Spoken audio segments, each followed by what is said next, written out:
We thought of what we could give you as a Christmas gift, and what is easier than to read a chapter from a Christmas book. So let's hope I can still do it in English. Nicholas Goodfellow falls to earth. On the 10th night of December, a terrible storm was approaching from the north. 1,000 lightning bolts skewered the stars, and thunder rolled across the pitch-black sky with a sound like a derailed freight train. Nicholas Goodfellow, a Santa Claus by trade, didn't notice any of this. He lay fast asleep inside his caravan, snoring peacefully, while Twinklestar, his reindeer, pulled him through the clouds high above the sleeping world. Lightning licked the ramshackle caravan like a snake's tongue, but Nicholas dreamed of almonds and marzipan, as Santas usually do. Twinklestar galloped faster and faster through the black clouds. Still he could not outrun the storm. The rumbling darkness swallowed the stars, and lightning crackled between his hoofs. Terrified, Twinklestar reared up, broke his reins, and bolted down towards the earth. Nicholas Goodfellow's reindeerless caravan swayed from side to side like a boat on a churning sea. Then it toppled forward into the swirling clouds. Nicholas tumbled out of his bed, hitting his head on the leg of a chair, and rolled helter-skelter under the table. "Whoa there!" he shouted. "What's going on?" But by then he and his caravan were already plumbering toward the ground. Nicholas's ears roared and his head reeled as if it were going to explode. The wheels of the caravan brushed against some treetops, bumped against a chimney, tore off a few TV antennae, and then landed with a crash in the gutter of a narrow street. A flock of carrion crows rose from the branches of a bare lime tree, cawing angrily. A fat grey tomcat nearly fell off a roof, and the people, kept awake by the storm, thought, "What a thunderclap!" as though the moon had dropped from the sky. Nicholas Goodfellow's caravan rolled a little farther. Then it leaned to one side with a groan and stopped. Nicholas took his hands from his ears and listened. No more roaring and raging, no crashing, only the rumble of thunder. He crawled from beneath the table. "Matilda?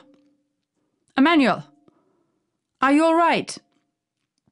He called while he felt for his flashlight in the dark, but of course it was no longer where it had been before. Nothing was in its place anymore. "Oh dear, oh dear, oh dear me," someone twittered. "What happened, Nicholas?"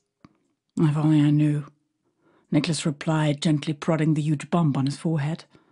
A match flared in the dark, and a small, plump lady angel fluttered down from the cupboard with a candle in her hand. "Gracious me, what a misfortune!" she fussed, fluttering anxiously around Nicholas. A second angel peered in shock from the edge of the cupboard. The young Santa was still sitting on his bottom, dumbfounded, in the midst of scattered books and broken crockery. "Matilda," he said, "could you please check on the elves?" "Oh, them!" Matilda put the candle on the table. "They're all right. Can't you hear them swearing again? Ugh!" There was a commotion in the top drawer of the upturned dresser. Excited voices were shouting over the top of one another. "Yes, yes, I'll let you out," Matilda shouted back. "But first you must stop swearing, otherwise I won't lift a wing, understood?" Nicholas rose and staggered across the tilted floor toward the caravan door. Cautiously he peered out into the night. No living thing was to be seen. Yawning, he put on his red coat and climbed down the 2 rickety steps, almost tripping over a bent street sign that poked out from underneath the caravan. "Misty close," it said. Blast. Nicholas shook his head. His caravan was leaning precariously into the gutter, 2 wheels broken. "Look at this," he sighed. "Aren't I the lucky one?"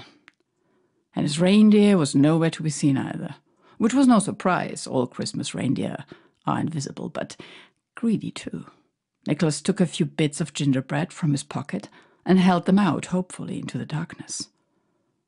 "Twinklestar," he called out quietly, clicking his tongue.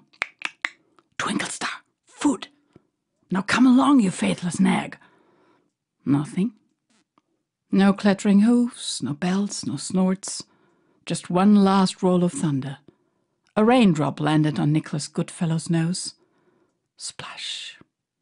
The very next moment it began to pour, and Nicholas stumbled wearily back into his caravan, while the rain poured down on misty clothes so heavily that even the crows sought cover in the bare trees.